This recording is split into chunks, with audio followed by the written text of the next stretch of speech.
All right.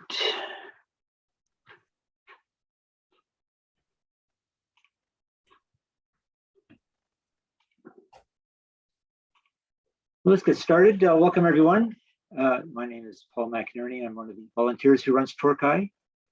And it's my pleasure to welcome you, both the long-timers and first-timers. As you know, this event's being recorded, and the recording will be posted on the event page in a few days. So I'm very excited about today's event. We've assembled a lineup of people with some great stories about their UX experience in the 90s, and even earlier in some cases. Each speaker will talk for a few minutes, which will take us to about 8 o'clock. Then we'll open up the floor for anyone else who wants to also share a story. So I've created a slide like this to introduce each speaker, and each speaker chose a book that was published in the 1990s that holds a special meaning for them. I chose this book because it introduced me to a flavor of UX called scenario-based design that had a huge influence me on how I practice and to this day. Before introducing each speaker, I'll offer a brief anecdote as an interlude.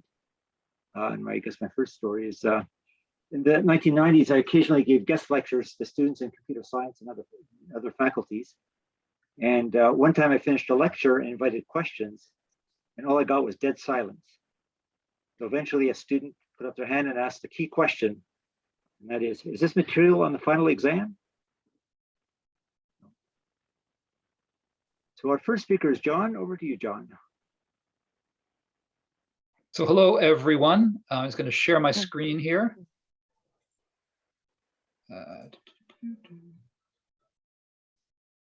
So here we go. You see that? Great. So thank you, Paul, for the introduction. I want to start actually back in the 1980s when I was studying computer science, because at that time, HCI was a really niche graduate school subject. There were literally no undergraduate courses in it. And I had to petition the university to let me take Ron Baecker's graduate reading course when I was in 4th year. And after I graduated, I got a job at Pansophic, a UX job, it was considered. But what that meant was that I was the programmer who made the interface pretty. My employers really didn't understand what I was trying to do, but they did keep sending me to conferences. So that's sort of my precursor to the state of the art outside of academia then. So in 1990, I went to the CHI conference in Seattle. And since we're talking about the Toronto scene, I wanted to shout out my friend David Drassic, who was at the time a graduate student in industrial engineering, building stereoscopic mixed reality interfaces for remote controlled robots 32 years ago. So they're doing really exciting work in the scene here. I love that. But what happened is I started my new position in 1990 as a UX expert at Alias Research, which was literally my dream job. It was a little cool computer graphics startup. And we were writing the very first commercial 3D modeling software that could run on microcomputers. But although I was hired to do UX, what I was actually asked to write was a low-level graphics library for the Mac. Heavy math, no UI. But eventually, I ended up working for Lynn Miller, who was another big HCI fan, so I found myself again writing interface code. But I wanted to do usability testing, which no one except Lynn had ever heard of. But Lynn was able to provide air cover for me, good manager, to start doing testing. We didn't ask for permission, we just ran it under the radar. So unsurprisingly, we started to discover key usability problems that we needed to fix.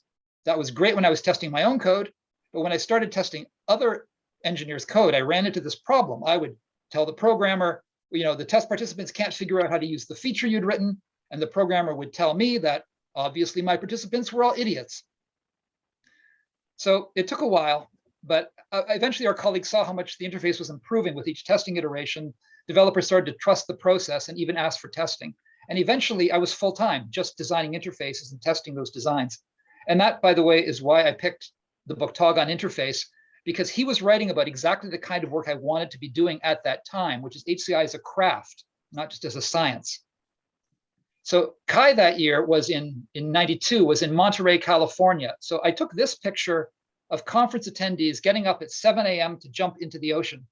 You'll see 3 TorCHI t-shirts here, 3 Baecker t-shirts, and if you look closely, you might see one of my fellow panelists from today. Anyway, give a moment there. Anyway, all the usability testing paid off. Our software, Alias Sketch, won the Byte Magazine Award of Excellence in 1992 for being the fastest and coolest 3D modeler they had ever seen. Now, around this time, I was asked to join a new team that will be building our next generation professional modeling and animation software, which we had codenamed Maya. So, oops, sorry. I was thrilled. The opportunity was to lead design on a completely new product. And I wanted that so bad, to start from scratch with a fresh slate. But the engineering manager pulled me into his office one day to tell me that he wanted me full-time doing nothing but programming on Maya. So I asked him, who's going to design it? And he said, no one. We don't have time to do any design or usability testing. And you're too good an engineer to waste doing design. So I asked him, are you punishing me for competence? And he said, yes, and sent me back to my desk. But we didn't give up completely. My boss, Lynn, was running the engineering team that was building interface components. So we went back to doing stealth UX activities wherever possible. In 1994, Alias started hiring a UX research team, bringing on some PhDs from U of T. I have some pictures of them from Chi 95 in Denver, Beverly Harrison, Gord Kurtenbach, Russell Owens, me and Lynn at the end. It was really great to see that investment in interface, but this team was focused on forward-looking research and not on day-to-day product development. They were doing all kinds of cool stuff, and they were a big part of making Alias the cool tech company that the Ontario government liked to show off to visiting dignitaries. So we had Prince Charles come by and the King of Sweden. It was a pretty cool place to work. And this team was eventually called in to address the interface problems that had unsurprisingly developed in Maya, with 80 developers adding features and practically no UX guidance. They did the best they could to fix the worst problems, establish some design principles, and this new attention made it possible for Lynn and I to expand our usability work after they were done. I made it back to Chi in 1998 in Los Angeles. You can see more pictures of the research team here. Some new people there. And you may notice that all fashion was denim-based that year. Chi 98 was also where I learned about and joined the recently created Usability Professionals Association, which is now called UXPA. And it was great to finally find a group focused on practitioners rather than researchers. So I knew that our usability work was making an impact when the director of our automotive design division invited me to run a usability test on a critical new feature they were introducing to their product line. They'd never shown interest in this before. So I set up and ran the test, and the results were a disaster. None of the test participants came even close to figuring out how to use the feature, even with the written instructions. So I was happy. I found critical usability problems before we released the software, so I thought I could save the release. I presented the results to the director, who thanked me and then told me the product was going to ship as is because there was no time to fix anything before the release date. So after doing all that work, I was pretty bummed. But the next time he asked for help, he did it a lot earlier in the process. So I still counted as a win. So this automotive director actually eventually asked me to come work for him full-time on a photorealistic rendering package for the automotive market. Now, I love the movie special effects business, and I'm not really into cars much, so I didn't want to do it. I did not want to work on this. So what I did is I made him an offer that I knew he would turn down. I said I'd take the position, but only on the condition that I would be a full-time designer and that I had full control over the interface design. I got to be the decision maker on that. And damn him, he said yes. So I ended up working on automotive design software for a few years. And it takes me to 1999, by the way, my first my UPA conference in Scottsdale, Arizona. But I'm telling these stories because what it showed is how industry attitudes, this is my story, how industry attitudes changed over the 1990s, where at the beginning, HCI went from being a barely heard of curiosity to an unnecessary frill to a useful practice, and finally a key decision-making position on the team. So that was my 1990s and the end of my story. So thank you, and back to you, Paul. Thank you, John. That was great.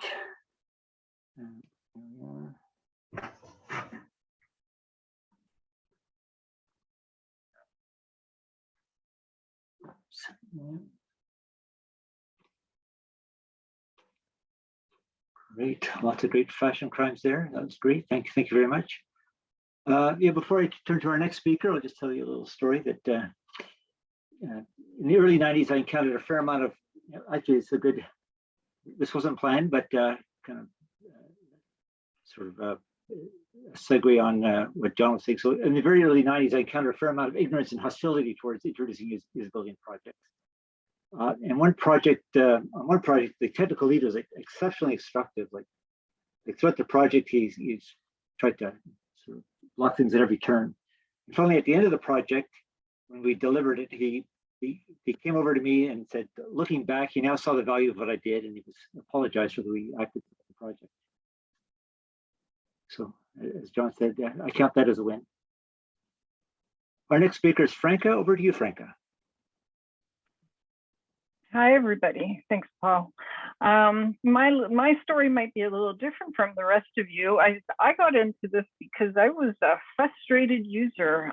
Back in the late 80s, I worked at a CIBC branch while I was a student, and I was the one who taught people how to use our new software, because back in those days we used to have manual ledgers and everything was very manual, and they started to introduce software in the early 90s, and that's how I got to this book here, because one day I was invited to a tour of a CIBC Usability Test branch, and that's where I found my calling. After visiting and seeing the lab that was built in 1993, I think, that was my dream job. I said, how do I get a job here? It was amazing. And this book here, Usability Engineering, was one of the books on our shelves, and we used it as a how-to guide to make sure we were running our tests properly. But and what I remembered from this book was one of the things that I saw was the notion of that designers are not users and users are not designers. So I always remember that part of it, besides the how-to guide. So that's how I got into it, though. So it was not through school, because as the previous speaker mentioned, it wasn't really a popular thing to study in school. Never heard of it back then. So I'm going to share my screen on one of the first things that just to set the mood. Okay. I don't know, a few of you that used to work with me might remember these. So I worked at the CIBC Usability Test branch. I joined in 1993 after my tour. I finally did land my job there, and it was at Yonge and Eglinton, and it used to be a CIBC branch, and they remodeled it into a lab, and we used to work very closely with IBM back in those days, and so we actually modeled our lab on the IBM lab. And so we had a huge observation room. We had it set up like a branch, so we could do testing of software for our sales staff, as well as doing testing of ergonomics of furniture, privacy. We actually tested stools for tellers to make sure that a teller would be comfortable. That was very innovative for those days, to test all these sorts of things and get employee feedback. Of course, that was something that was totally new to the way the bank worked, where technology was so separate from the end users. And so the vision for the usability lab that we had, and unfortunately I don't have any pictures because we didn't take pictures of things back then, but the whole notion of the lab was not just to test software, but it was a place for developers to learn. They were our designers. We didn't have UX teams then. So it was a place for our developers to learn how to design better, and to learn about our frontline staff. And ultimately the bank, you know, it's a bank, and they wanted to save money in training staff. So the best way to do it was to have usability testing done. So one of the things I wanted to show, I think my next slide, is everybody had to attend a usability test. So when we had project teams working on new software, we tested Monday to Thursday, I have to say, 9 to 5, we booked usability tests, and the entire project team was part of the observation room audience. So we had developers, we had business leads, we had project managers, all the stakeholders were there. So that was I think that was the best thing that what we did. One of the best things that we did. It was a very formal lab. We did informed consent. We did plans, scenarios, usability reports. I think I don't throw anything away. So I actually have artifacts. So here's the post-test scenario that we did. We had everything very, very formalized, but the best part of it was, everybody talks about agile these days, but we were truly agile. We had developers in the observation room that didn't take lunch because they would see a user struggling with their software, and they would like work over lunch and make fixes on the fly. They would get so excited about, oh my God, I know what's wrong with what I did. I'm going to go and change it. And they would update the prototype for the afternoon session. So it was really amazing. It was sometimes that observation room got quite electric sometimes. So most of the testing that we did was on software, but it was really great because we had the ambiance of a real branch, and so we could test all sorts of things. I think we even brought an ABM into our lab, which they're hundreds, I don't know how many tons those things weigh, but we tested all these things. And I think one of the last tests that we did, and someone in the audience probably can correct me, I think one of the last ones we did was touch screens. Olivetti came, and I forgot the other company that did touchscreen testing, and we did those in the early 90s with bank tellers who didn't even have computers at home. Most of them were computer illiterate at the time, so it was really interesting watching people using such innovations like the touch screens. So and I have to say it was a huge fail, and we never implemented that project. So I guess the other thing that I think I wanted to let you guys know is that what we did really set the foundation for UX in the organization. We were the first lab out of all the banks. I think they all have one now. I think we were even featured on CIBC, on CBC Marketplace at one point because of our lab.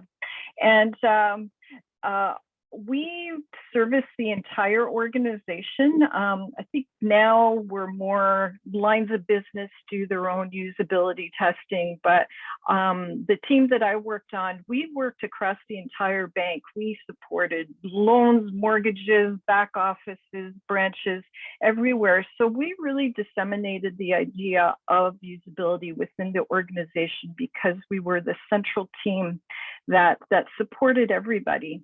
And so that was a great idea. The things changed after that.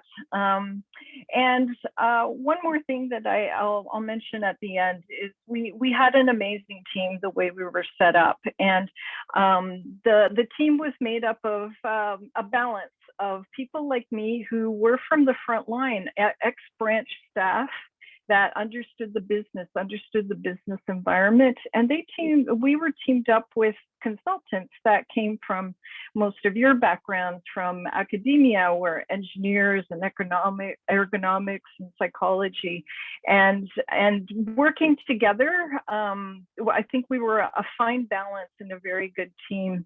And so I actually would like to say a few of them have joined me here tonight. So Paul Eisen was our manager. He was our second manager of the lab.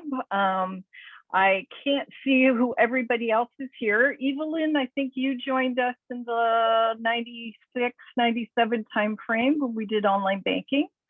Mm-hmm, and yeah, and who else is here? I don't know. I can't see who else joined us, but we had several people that you guys may know of. Joanne Wong, I don't know if Joanne made it tonight. She was one of the people who joined our team. And yeah, it was a very exciting time. And I have to say it was the highlight of my career, and it was a special time, and it was a great lab, and I think we did amazing work. So, and that's about it. over to you, Paul, for the next one. Thank you very much, Franca. That was great. So I've heard a lot of interesting feedback in usability testing sessions. Probably the most quotable feedback I've ever gotten was, this software is sex in a box. And the software in question was a hypertext application in the days before web browsers. So when this user clicked on a link and the content appeared, they'd never seen anything like it, and they were completely blown away. So our next speaker is Joan. Over to you, Joan. Thanks, Paul. So the book I chose was my HCI textbook that was co-written by my grad school professor, Tom Carey, at the University of Guelph. And I used it at school and continued to use it as a reference as I started my professional career. It was one of the few books from all of my schooling that I used after I started working. I'm really enjoying the trip down memory lane with the panelists. A lot of things are ringing a bell, like my first Chi 95 conference as a student was a lot of fun, and share quite a few experiences with Franca and John in terms of reactions from people and the types of things that happened. So hopefully what I'm going to share will be somewhat new. It was a small community in UX in the 90s compared to today. And I remember Ron and Marilyn as real trailblazers in the 90s in the HCI field. So I'm here to tell you what it was like in the 90s at IBM, where I still work today. I was an intern in 93, 94 before there was any formal organization around HCI, UCD, or UX at IBM. And discovered HCI as a field when I was in information development, which basically was writing manuals for compilers on the mainframe. And that was really aside from a code editor, the only real interface our users had. So it was documentation, API library references, and programming guides. And I do have a few slides to share, so we'll do that now. When Paul asked me to speak, I was laughing because I thought that he said you too, because UX wasn't really a thing in the 90s. Turns out I was wrong. He did want us to talk about UX. So UX in the 90s, it was kind of a wild west at IBM and heading onto a new frontier. There wasn't really a short way to explain to people what someone in a UCD or HCI job was, so people truly understand it. What I found was, people just had no idea that this type of job existed for the most part. My job title at IBM at the time was software developer. There was no design, user experience, or human in it. And that was true for all UCD practitioners at the time. At IBM, and we were pretty few in number within the Toronto lab. I think there were less than 30 of us overall, and then we had some media designers. We had to answer that question that John mentioned earlier, are you here to make things pretty over and over again? And it's like, no, we're here to design the experience. The pages I'm sharing here, I dug up from an original presentation that was used to position UCD within IBM, what it was, what it involved, and how it fit into the product development life cycle. And one of the biggest challenges we faced was getting a seat at the table with the product teams and helping people understand why we were there. We had to change the way people were thinking. I went to more meetings where I was met with this curious, what are you doing here type of look. And every practitioner in UCD was also an educator and an evangelist, explaining to other teams what our role was on the team. So the only way that UCD was going to take off was to transform our processes and team dynamics. And we were attempting to change like really ingrained processes. IBM was like at the time an 80-plus-year-old company, and actually 70 plus, sorry. We were attempting to change, things that had been done for a long time, technologically and architecturally focused, and development was king. And we really needed to demonstrate the value of putting the user at the heart of what we did.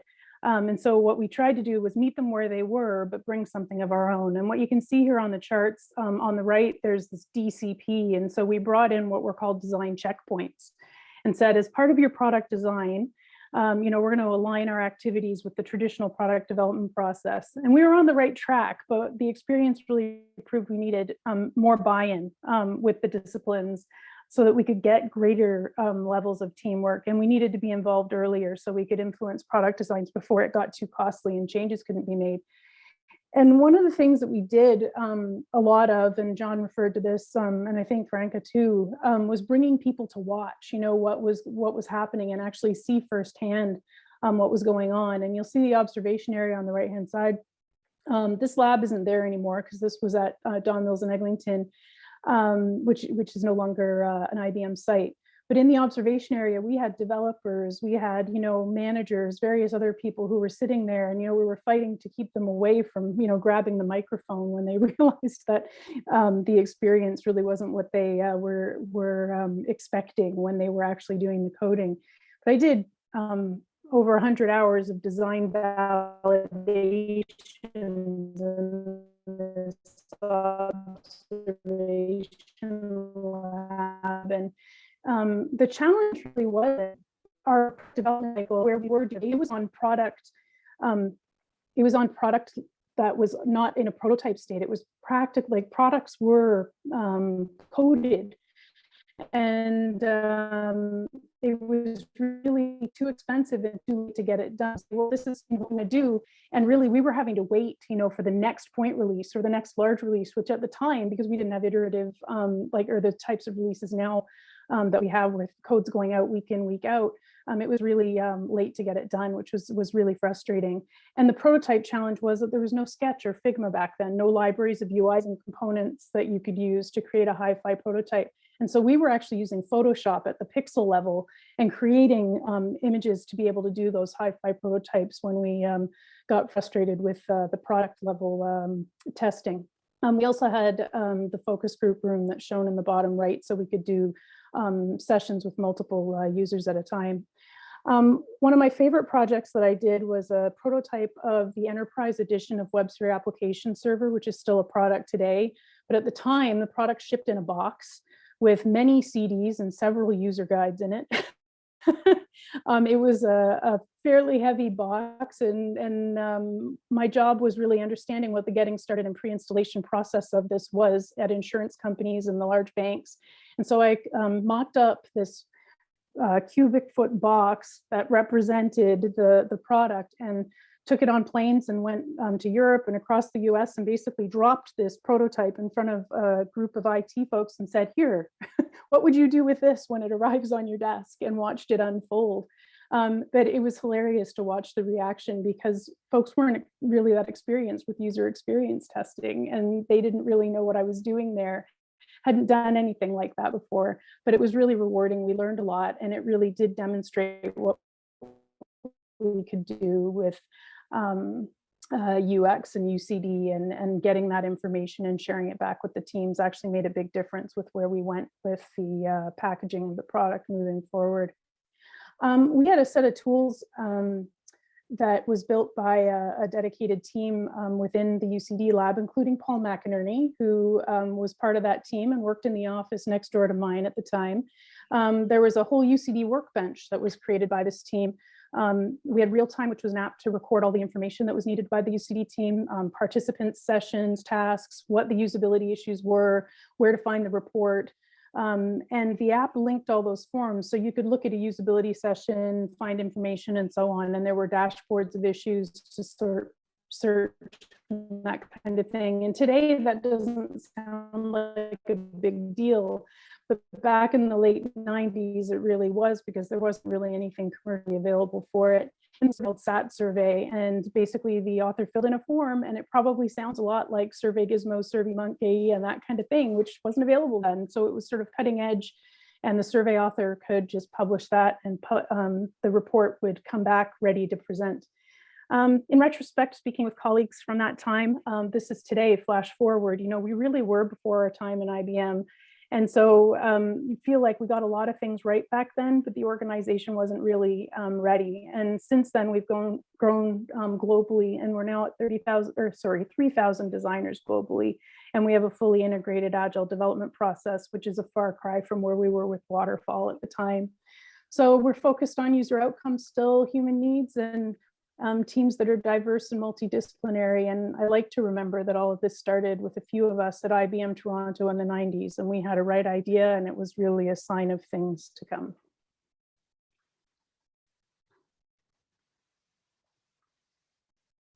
Back to you, Paul. Great, thank you very much. That's great. Okay. Yeah. So I was once hired by a company to help them choose the best product for their employees. And I worked with some of the employees to evaluate each product. So there's 3 products, A, B, and C, and myself and the people doing the evaluation concluded that product A was the most useful and usable, and product C was the least useful and usable. So to wrap up this evaluation, I asked people to identify what problem they would recommend to their management. And I was flabbergasted when they all recommended product C.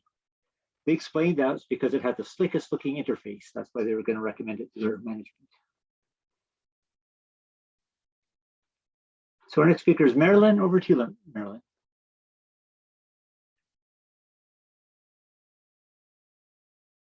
Oh, you're on mute. I'll unmute you. I'm ready. Okay, so tell me when to stop. I'm timing myself.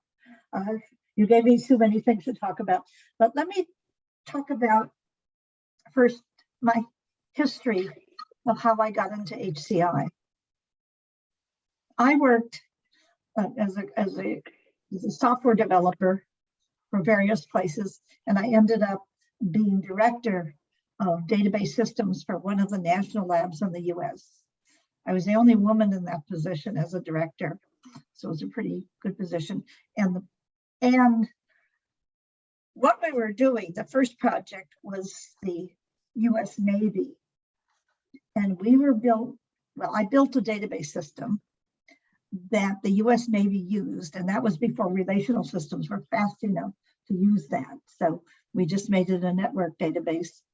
And it was the whole west coast of the US. And every time there was a new recruit in the Navy, they had to train them. And our database system managed the courses, the people teaching the courses, the students in the courses, and the equipment they needed to train those people. And that was all going on at the various new US Navy bases. In any case, what happened to me in doing this was in the 1970s. It was about 1973. I went to the office, well, the workstations of where people were using our database. And there was one woman in particular. She was African-American. She was quite senior, and she was supporting 2 of her grandchildren because her daughter had drug problems, and she needed her job no matter what. And she was highly respected because she worked very hard to do a good job. And she was at the interface that we built, and she was crying. And she was embarrassed that she was crying because I was an important person and she shouldn't be crying in front of me. So I just said, come on, please tell me what's the matter. And she said, I don't know how to use this. I can't figure it out. And I said, that's my problem. I'll try to fix it. And I went away and I started trying to figure out, where is there something, this is 1973, in the literature and elsewhere that's going to tell me how to fix this. I also hired somebody with a degree in English to rewrite our manuals so that they were clearer for people, but it wasn't working. And that's when I decided to quit my job and go to graduate school. And I learned from somebody in library science there was something called HCI. And I kept looking for a place to go to graduate school. And I found a graduate school in Southern California that would support me, that looked like it was doing some of the things, but it was mostly it was communication theory at the Annenberg School of Communication. And so I got into that school. I also applied other places. I got into all of them, but that was, I guess I did pretty well on the graduate record exam. But I went there and it wasn't telling me how to fix my interfaces. I was getting very upset about this. And then we had a speaker come and give a talk to the graduate students. And I went, ding, that's it. and announced the speaker, and I said, can I visit your lab? And he said, sure. And he gave me the contact information. 4 days later, I was up in Palo Alto, California, visiting a place called Xerox PARC. And I was in I started graduate school. I took a course in 1974 from USC, but I really started in 1975. And in 1975 to 1976, I was at Xerox PARC. And I said, do you have a graduate internship? And they said, sure. And they handed me a document to apply. And I filled it out right then and there. And I became a graduate intern at Xerox PARC.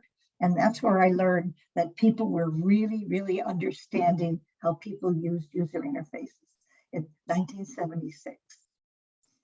And I spent 2 years there. And because I was there, they invited me to become a grad student at Carnegie Mellon. And then I worked with people at cognitive psychology. I already had my social psychology background. And of course, I had all my computer science. And so eventually I graduated and I got my degree. And my whole focus was, I want to fix this problem. And I want to fix it with everybody. And I started teaching at the University of Michigan, in the Michigan Business School in information systems, because that was a good place to start. Because people who do information systems are the people that direct all the software development in all the companies across the world. And it was there that I think it was I started in 1979. And in 1980, I met the people from an organization called SIGSOC. And they had worked to develop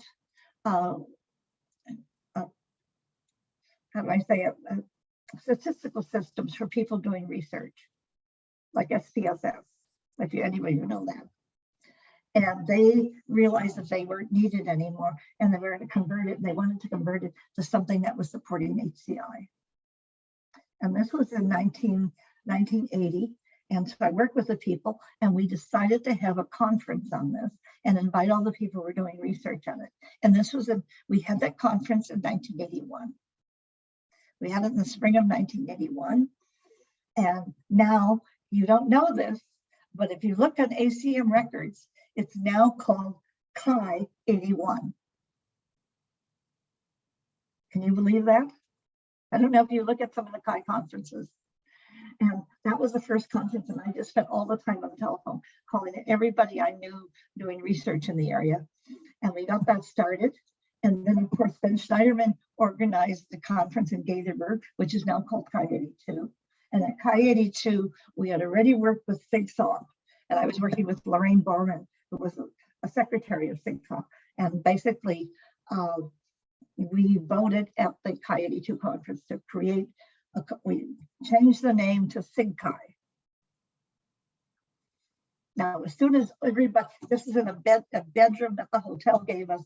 So people from library science, people from computer science, people from human factors engineering, people from everywhere who were interested in making this happen were sitting on beds and sitting on the floor in that room. And they voted to create this conference name, that create this name of the society, and turn SIGSOC into SIGCHI.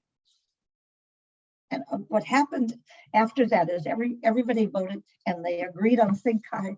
One of the guys from library science stood up and raised his hand and went, SIGCHI! And everybody broke out laughing, but we decided to keep the name, okay? Even though it sounded like a Nazi salute. I hope this is okay, John. Let me go from here. And my focus after that was to promote HCI. I left the University of Michigan after teaching there for a number of years. I left before I got tenure because I wanted to get things done. I was an officer in SIGCHI. I ran CHI 86, and I convinced Ron Baecker, and it wasn't very hard to convince them, and Bill Buxton, that they should run CHI 87 in Toronto, because we wanted to become international too. And that happened. And also I left the University of Michigan because it wasn't quite right for me. And I was offered a job at Xerox PARC. And don't know if you know all that, this very famous research place. And I was offered a job at University of Toronto. And of course I took the one at University of Toronto. And in 1988, I moved to Toronto. And by 1990, I thought we needed a special interest group. I was still an officer in CIBC, and the special interest groups were becoming really, really important because they were really gathering people who were doing stuff in industry. And so I asked a bunch of people, but I wasn't going to do it myself because I was a faculty member. I asked them, can we start a special interest group? And they decided to call it TorCHI, and that's where TorCHI got started in 1990. So that's the history of TorCHI. And it's been going ever since, and I'm very impressed. Now, the other thing that happened with TorCHI is in 1991, there was a conference in Louisiana. And the people from the different special interest groups were meeting at a table about what their groups were doing, how to handle their groups. And one of the things they had a contest because people were drinking and they're sitting around a table and they were saying, who can hold their finger in their beer, their cold beer the longest? Which society wins? And so everybody put their finger in their mug of beer and held it there. And Baecker, which had about 400 people then already, said they won. And TorCHI said they won. And there was a conflict and we never agreed who won. And so they decided to have another competition. And you saw the picture of it in one of the previous slides. I was not in that picture. Embarrassingly, I'm the shortest person in that picture.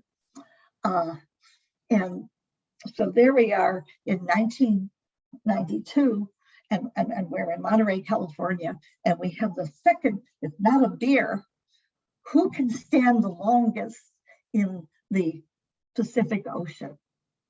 Now the trick was, at that section of California, there was a current that came from Alaska, and that water was pretty cold. And so TorCHI went in there and they said, we're going to make it and we're going to stand the longest. And Baecker went in there and they said, we're going to beat them. We're going to beat TorCHI.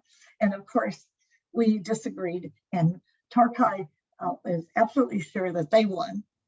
And Baecker, and of course, this was all published in all the newsletters and all the publication that CIBC was making then. And both of us said we won, and we could never come to a conclusion. So we said, okay, we're going to have a 93 conference. But the 93 conference was being held in Amsterdam. And there wasn't really, we didn't know the people or know where we could set the conference up. But we did have who could walk the fastest through a park. And of course, TorCHI won, but Baecker, of course, said they won because they were ridiculous. Okay? I know this is not research, but it's an interesting history of TorCHI. And the interesting thing about it is it really built up that competition, because it was published everywhere, built up the attendance, both at the special SIGs and also at the CHI conference. There was a one-day meeting that was held by Richard Anderson that was only for the SIGs, and they all met and talked about their issues and their problems. And by 1993, 1994, it was becoming a big deal. There were a bunch of people that, and understand, this was more people who were working professionally, not people in research, not people in universities, but people working professionally in HCI. And that became a big thing.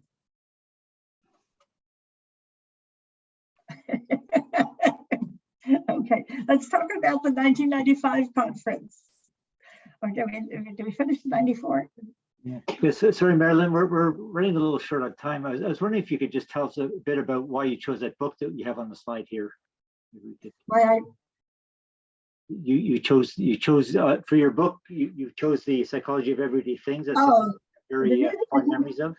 Another thing to make your field important, you invite people that are important to be officers in CIBC. And I was an officer of some sort. I always was doing something within CIBC and on the CIBC meetings. And I got Don Norman to come and be an officer of some sort. within CIBC. And he spent, now this book is fun, the psychology of everyday thing. That's the first time he called this a book. He's changed the name since then, and it's a bestseller everywhere. And it really is a psychological understanding how people interact with all sorts of things in their lives and the troubles they have because they don't comprehend how they work. It's not just computer interfaces, it was everything. But what he did at the meeting, which was really funny, is he was collecting data for his book. So we're having a meeting and he's walking around and turning off all the lights, off and on, walking around the whole room that the hotel has given us for the meeting, and turning the lights off and on, and turning them on again, because he's looking at how these light switches work and how people understand what lights turn what switches turn what lights off and what turn them on. And then he's asking us, okay, we want you to go through these revolving doors. Okay, and he stops the revolving door and people can't figure out how to make the door work. And so he has famous people that are at the meeting and they can't get out because they're stuck in the revolving door until we get somebody from the hotel to change things. A whole bunch of stuff that he's just practicing, learning how people interact with all sorts of things which really don't work well for people. And it was just hilarious to see this going on in this meeting all the time. So a lot of the stuff in this book I know about, and I saw the book as very creative and very good looking, not just at computers, but everything, that say that people design them pretty pathetically.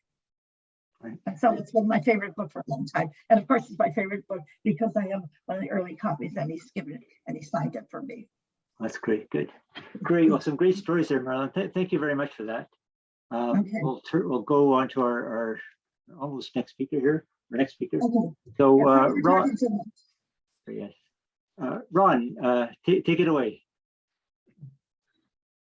Okay. Thanks, Paul, and thanks for organizing this. So I'm not very good at following instructions. And sometimes when I follow them, I discover that I shouldn't have. For example, I was told not to bring any slides, so I didn't bring any slides. But in terms of the fundamental instruction, we want to talk about the 90s. That's what I'm going to ignore. So I'm going to talk about the how TorCHI and HCI in Toronto and in Canada emerged out of the 70s and 80s. In fact, out of the 60s, I guess. So I had the good benefit when I started my PhD in 1965, or when I started my research in 66, to stumble onto a part-time job at a lab called the Computer Graphics Lab at MIT Lincoln Laboratory. And for those of you who know some of the history of computer graphics, and particularly interactive computer graphics, that's where Ivan Sutherland developed the Sketchpad system.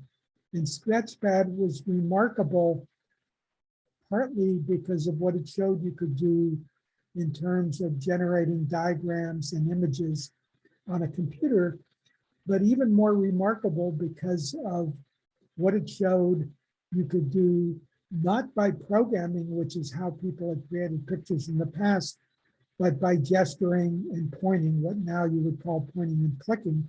So we didn't have mice. Well, actually, we did have mice, but mice came after a light pen, and Sutherland used something called the light pen, which doesn't actually emit light. It actually senses light, and it's how you know you're pointing at something on the computer.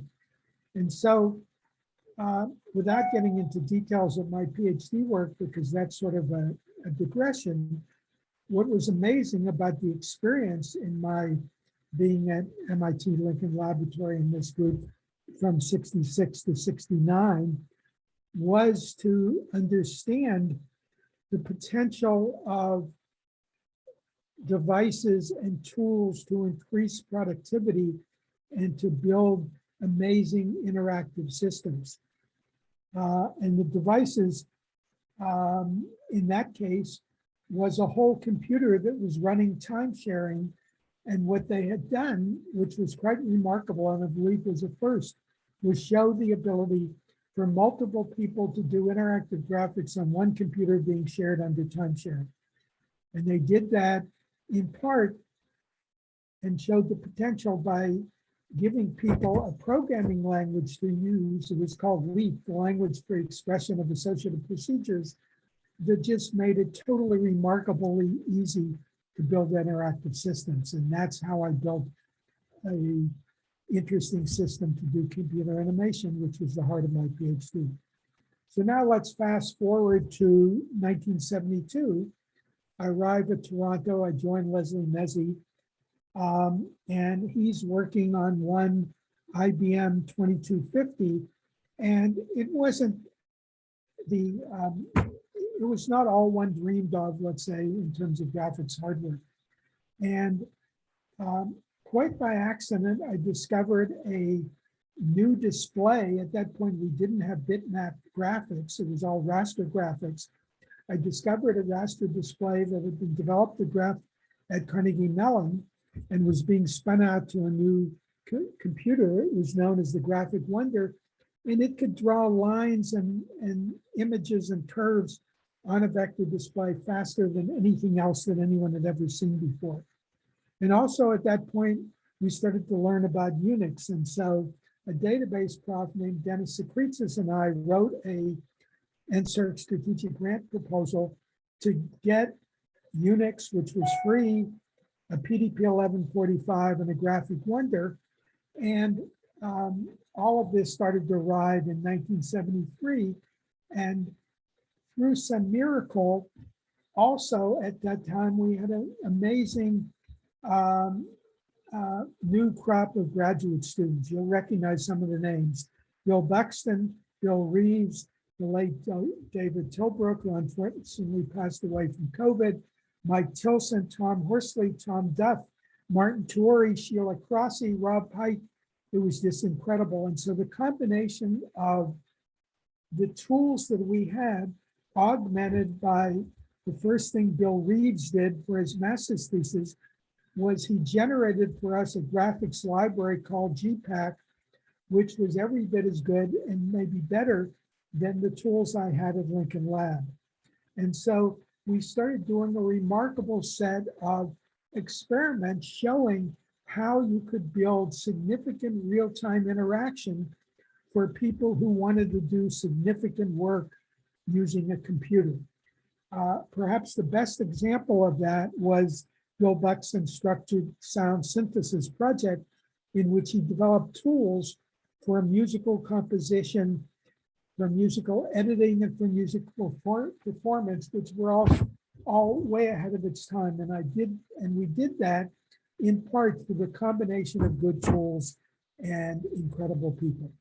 I now want to fast forward into the 80s and talk about some organizational innovation as opposed to technical innovation that I believe helped create the field in Toronto.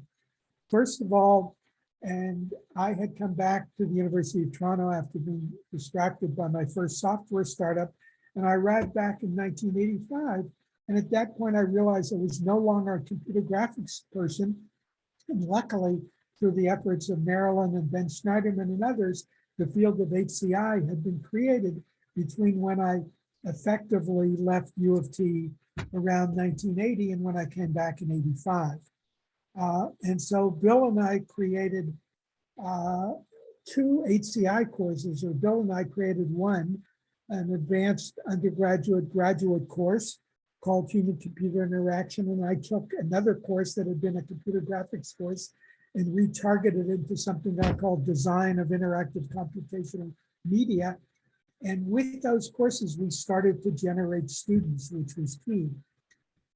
In doing, and also we realized we needed a book. And I haven't shown you, what I'm showing you on this slide is the second edition of the book. I think the first edition will appear on Ilona's slide. Bill and I wrote a book with the help of Ilona, which we published in '87, which was on human-computer interaction. And it was one of the first significant books.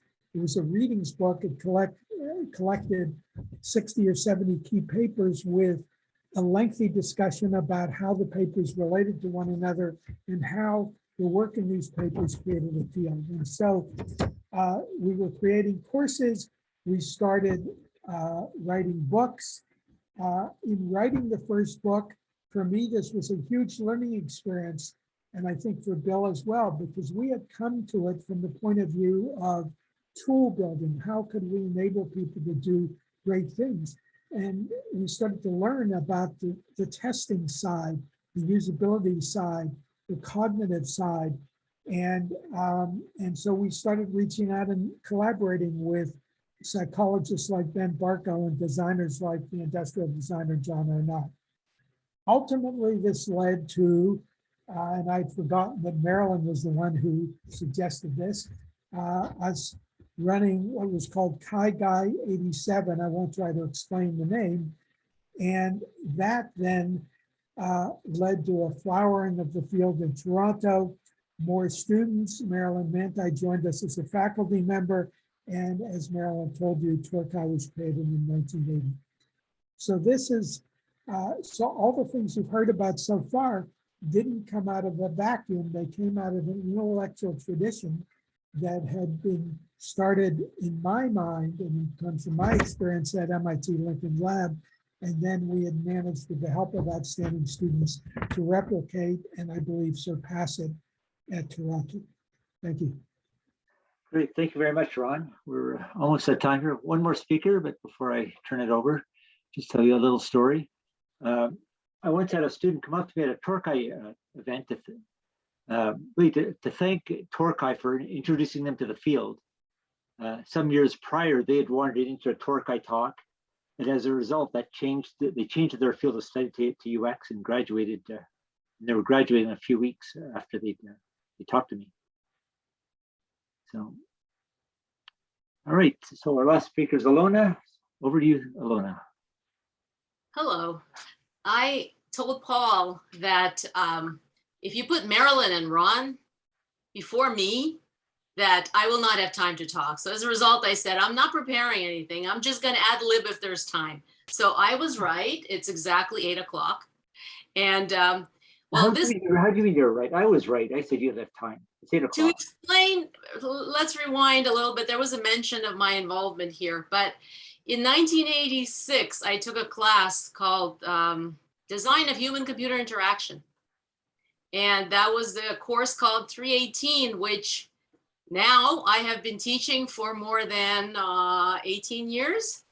And the circle of life continues.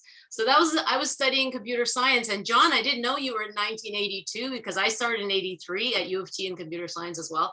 Actually, you didn't get into computer science right away. You had to wait till your second or third year at the time. And so, yeah, I was studying computer science and I did all the programming courses and I made earrings out of the hardware courses. And I was just like, you know, not enjoying the programming part and all those late nights in the lab where we had to like spend the nights at Robarts in the basement, because that's of course where we had to go do our programming.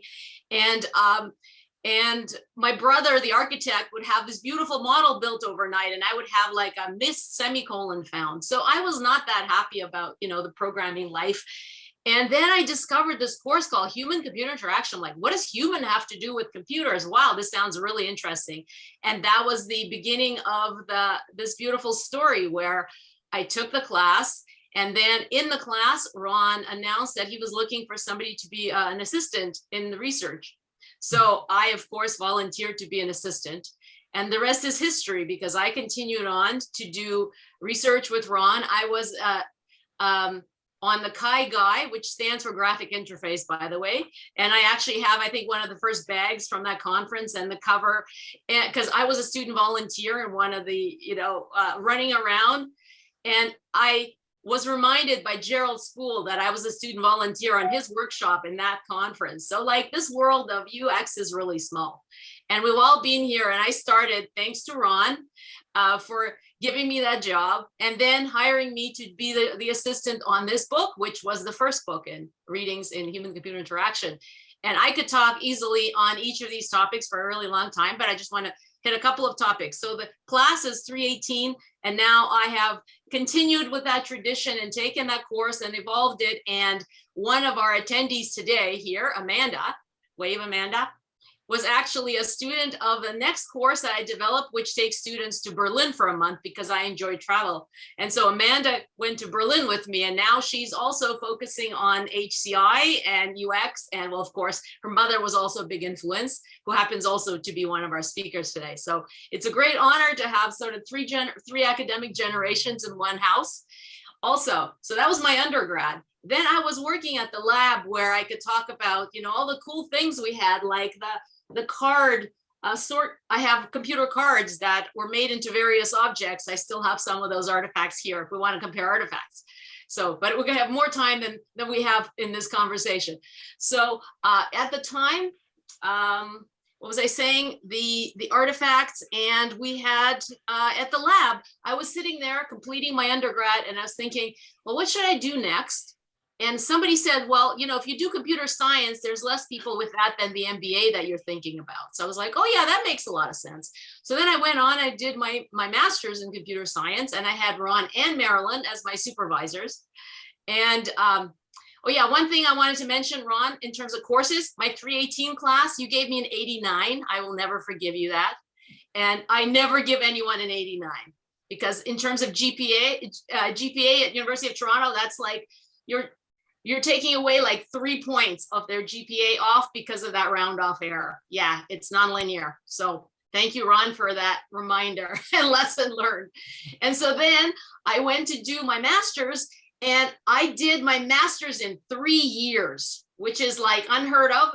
I compare some of the work I was doing to some people's PhDs in other schools.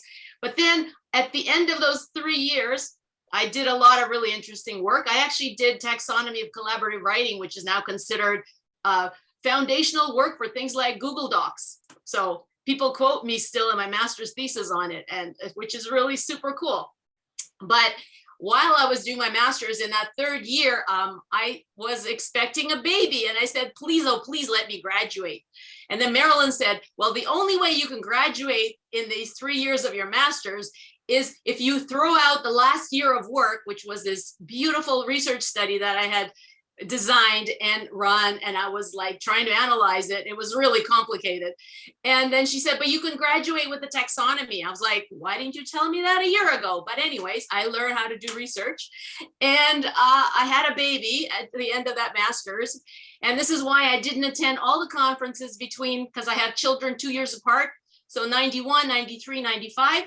So I missed a couple of conferences in there, but I have a lot of the, 95, I was pregnant, and I went to that conference in Denver, and I was like 8.5 months pregnant. I was like, do you have oxygen on the plane? Because I just might deliver a baby. That was the story, 95. And then the books, this was the first book. There have been other books after that. Conferences from 1987, I then ran the student design competition in a number of CHI conferences and UPA conferences. And I do consulting, have been doing consulting since I left Ron's company called Expresto. That was a startup we did after the research in the university. And I've been consulting and teaching, and I actually balance my life in terms of 50-50 of project work and consulting, independent consulting, and for companies like CIBC and other places, and some of the mobile carriers and so on, media companies in Canada and beyond. And I teach 318, that course that brought me into this area. And it's really amazing to see how many students come out of that class with a new perspective and a new direction in their careers. And I feel really, really privileged and proud to have caused some of those diversions of these bright, excited minds into the field, which is so important, because I say, I'm doing it for selfish reasons, because I'm getting older and the systems are so crappy out there that, you know, we really need a lot of smart minds out there to fix all that. So I am trying to do my bit in that space of encouraging more young talent to go into that space. And so other than that, I think I will just wrap up and say thank you for the opportunity. It's wonderful to see a nice turnout, and thank you, Paul, for the idea. And I guess some people did want to hear about this. Indeed, great. Thank you very much, Ilona. Thanks to everyone. So that wraps up the formal part of our event. Happy to hear from other people here. I'm sure you've got your own stories from back in the day. So just open it up to anybody who'd like to share something. I'll stop the recording.